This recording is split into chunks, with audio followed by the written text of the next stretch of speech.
आज का पवित्र बाइबल पाठ दानियल के पुस्तक अध्याय 4 दूसरा भाग।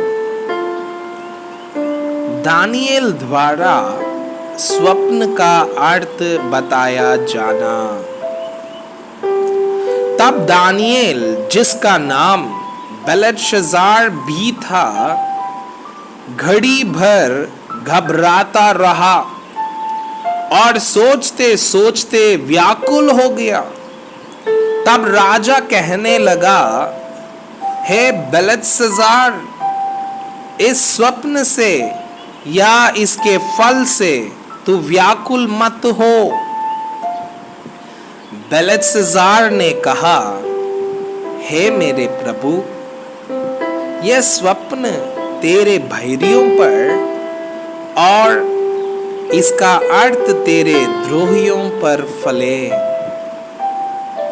जिस वृक्ष को तूने देखा, जो बड़ा और दृढ़ हो गया और उसकी ऊंचाई स्वर्ग तक पहुंची और जो पृथ्वी के सिरे तक दिखाई देता था, जिसके पत्ते सुंदर और फल बहुत थे और जिसमें सबों के लिए भोजन था, जिसके नीचे मैदान के सब पशु रहते थे और जिसकी डालियों में आकाश की चिड़ियां बसेरा करती थी। हे राजा, वो तू ही है। तू महान और सामर्थी हो गया। तेरी महिमा बड़ी और स्वर्ग तक पहुंच गई और तेरी प्रभुता पृथ्वी की छोर तक फैली है। हे राजा, तूने जो एक पवित्र पहरुए को स्वर्ग से उतरते और यह कहते देखा कि वृक्ष को काट डालो और उसका नाश करो, तो भी उसके टूंट को झड़ समेत भूमि में छोड़ो और इसको लोहे और पीतल के बंधन से बांधकर मैदान की हरी घास के बीच में रहने दो। वो आकाश की होश से भींगा करें और उसको मैदान के पशुओं के संग ही भाग मिले, और जब तक 7 युग उस पर बीत ना चुके, तब तक उसकी ऐसी ही दशा रहे। हे राजा, इसका फल जो परम प्रधान ने ठान लिया है कि राजा पर घटे, वह यह है कि तू मनुष्यों के बीच से निकाला जाएगा और मैदान के पशुओं के संग रहेगा। तू बैलों के समान घास चरेगा और आकाश की होश से भींगा करेगा और 7 युग तुझ पर बीतेंगे, जब तक कि तू ना जान ले कि मनुष्यों के राज्य में परम प्रधान ही प्रभुता करता है और जिसे चाहे वो उसे दे देता है।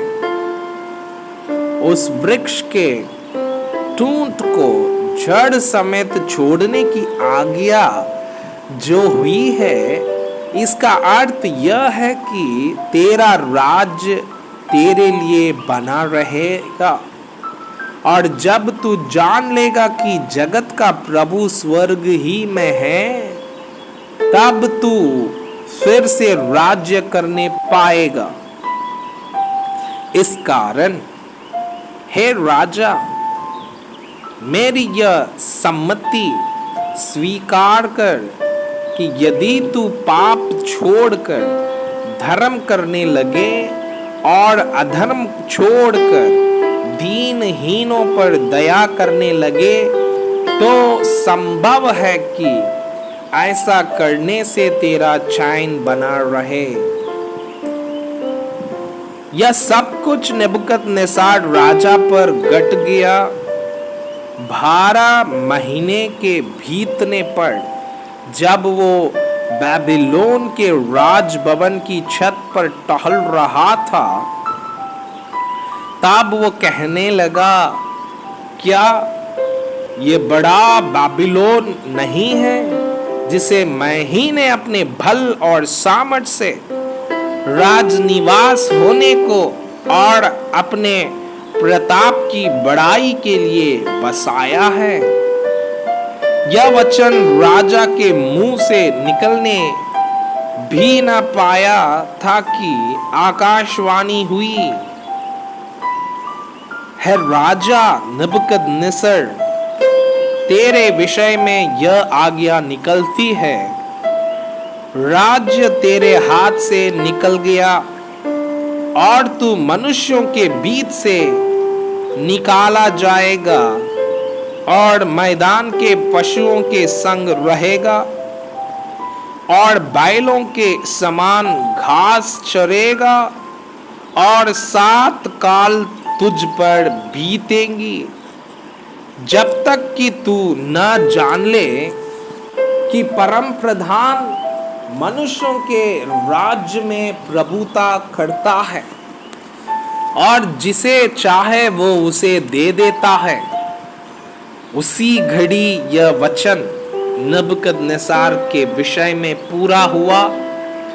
वो मनुष्यों में से निकाला गया और बैलों के समान घास चरने लगा और उसकी देह आकाश की होश में भीगती थी, यहाँ तक कि उसके बाल उकाब पक्षियों के परों से और उसके नाखून चिड़ियों के पंजों के समान बढ़ गए।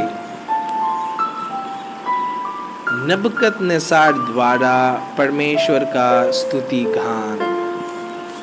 उन दिनों के बीतने पर मुझ नेबुकदनेस्सर ने अपनी आंखें स्वर्ग की ओर उठाई और मेरी बुद्धि फिर ज्यों की त्यों हो गई। तब मैंने परम प्रधान को धन्य कहा और जो सदा जीवित है उसकी स्तुति और महिमा यह कहकर करने लगा, उसकी प्रभुता सदा की है और उसका राज्य पीढ़ी से पीढ़ी तक बना रहने वाला है। पृथ्वी के सब रहने वाले उसके सामने तुच्छ गिने जाते हैं और वो स्वर्ग की सेना और पृथ्वी के रहने वालों के बीच अपनी ही इच्छा के अनुसार काम करता है और कोई उसको रोककर उससे नहीं कह सकता है, तूने यह क्या किया है। उसी समय मेरी बुद्धि फिर ज्यों की त्यों हो गई और मेरे राज्य की महिमा के लिए मेरा प्रताप और मुकुट मुझ पर फिर आ गया। मेरे मंत्री और प्रधान लोग मुझसे भेंट करने के लिए आने लगे और मैं अपने राज्य में स्थिर हो गया और मेरी और अधिक प्रशंसा होने लगी। अब मैं नेबुकदनेस्सर स्वर्ग के राजा को सराहता हूँ और उसकी स्तुति और महिमा करता हूँ, क्योंकि उसके सब काम सच्चे और उसके सब व्यवहार न्याय के हैं और जो लोग घमंड से चलते हैं उन्हें वो नीचा कर सकता है। मैं आपसे यह अनुरोध करता हूँ कि कृपया आज का बाइबल पाठ को अध्ययन करें और जिन वचनों के द्वारा आप प्रभावित हुए उसे अपने कॉपी में लिखें और आज दिन भर इस वचनों को अपने जीवन में अभ्यास करें। परमेश्वर चाहता है कि आप उनके समान सिद्ध और पवित्र बन जाएं। परमेश्वर आपको बहुताई से आशीष करें। आमीन।